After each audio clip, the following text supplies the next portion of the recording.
This video is part 4 of Avengers Quantum Revenge, the fanfiction I'm doing as an alternative to Avengers Endgame. You might want to check out the first 3 parts before coming back to this video. So, let's begin.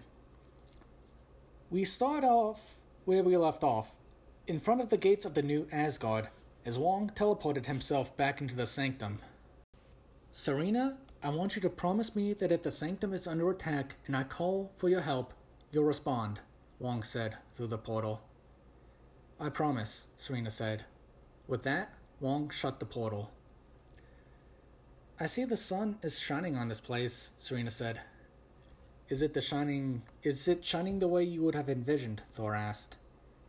I don't know what I would have envisioned, Thor, Loki said. So, this is the dead brother you told me about, Rocket asked. I believe so, Thor said. How does that work out? Rocket asked.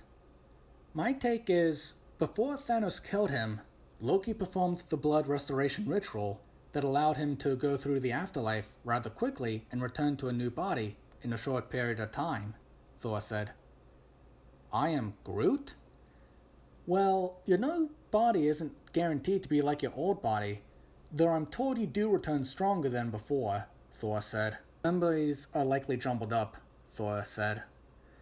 Okay, well, I'd love to continue the conversation, but I have a feeling we're being spied upon by a peeping Tom.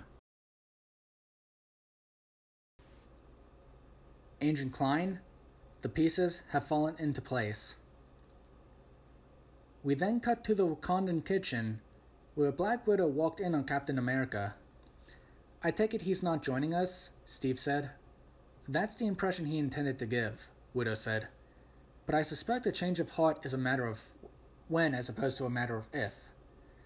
Well, I guess I'll have to trust in your confidence, Steve said. Suddenly, Agent Klein walked in. So what's up? Steve asked. We have a visitor, Klein said, as Carol Danvers came into view.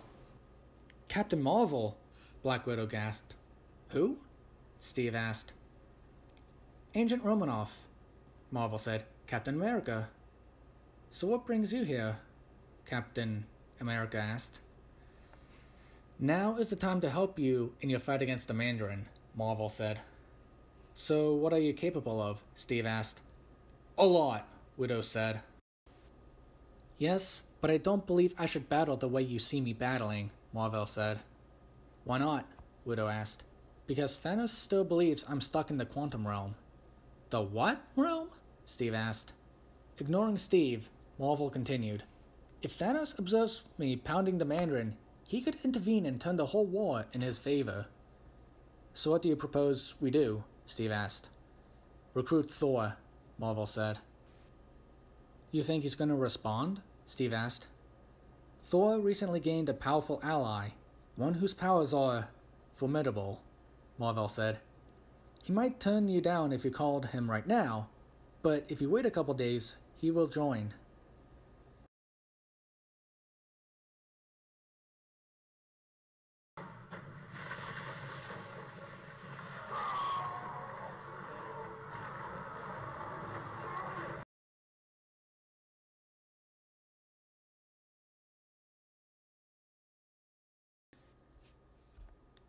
You seem distressed, little one, the apparition said.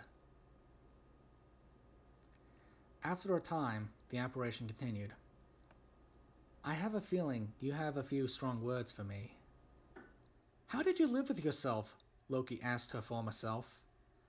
I didn't think much about the lives I took. And what if Thor didn't think about your life? Clearly the two of us grew up with different teachings, the ghost said. You grew up taught to defend the Sanctum. I grew up being taught how great Odin was for conquering the 9 realms. Is it my fault that conquering is a lot uglier than folklore makes it out to be? I live amongst the people you've tried to conquer, Loki said. And if I encounter the Avengers, you're worried that they'll link the two of us together?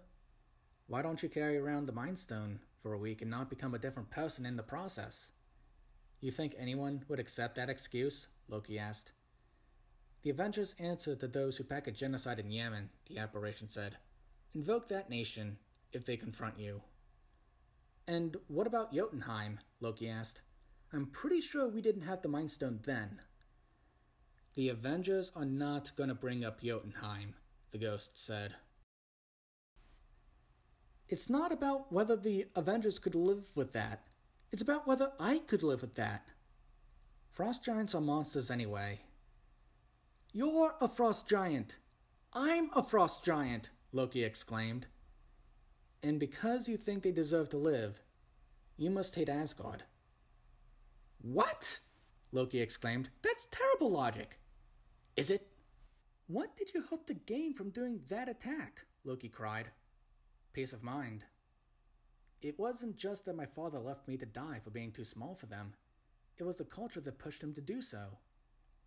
And the Avengers would buy that excuse? We then cut to the following morning with Loki hanging out by a fountain. Thor eventually sat down next to her. Would you like a tour? Thor asked. No, thank you, Loki replied. What's on your mind? Thor asked. Am I ever going to have to face the Avengers? Loki asked. I'm not sure they'll recognize you, Thor said. Not immediately, Loki said. Is this about what happened in New York? New York, Jotunheim, a third or fourth crime I might remember 3 or 4 days from now? I don't even know how I lived with it before Thanos showed up.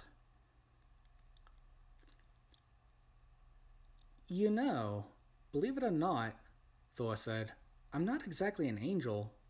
Regarding Jotunheim, you were abandoned by them to die, whereas I went on a killing spree against the Frost Giants because one of them called me a princess. Both of us may have been the wrong, but at least your motive was sympathetic, whereas mine was petty. As for New York, the Mind Stone doesn't let you keep your free will, and with Thanos breathing down your shoulder, well, I don't want you to beat yourself up over this. There was a silence.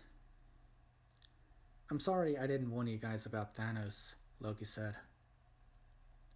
Thor paused for a moment.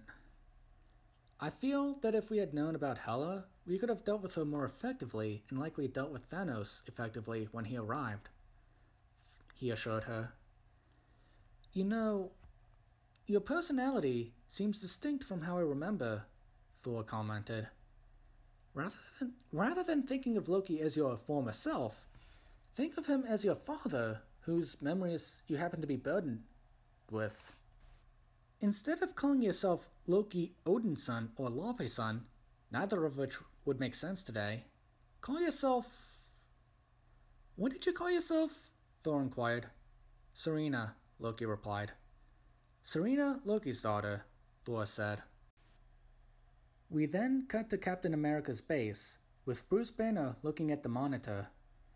Okay, Cap, Bruce said. I have a lock on the Mandarin's energy signatures. When Steve took a look at the monitor, he said, Oh God. Pressing a button, Steve waited for a bit before the face of Colonel Rhodes appeared. Cap, Rhodes said. Any insights on the war? Yes, Steve said. The Mandarin is in prime position to assault your base. Prepare for an attack. And that is where this part ends. So, what are your thoughts about this part? Are you excited for part 5? Are you dreading it? What do you think comes next, and how would Endgame play out? Leave your thoughts in the comments section below, and subscribe so that you'll know when part 5 comes out.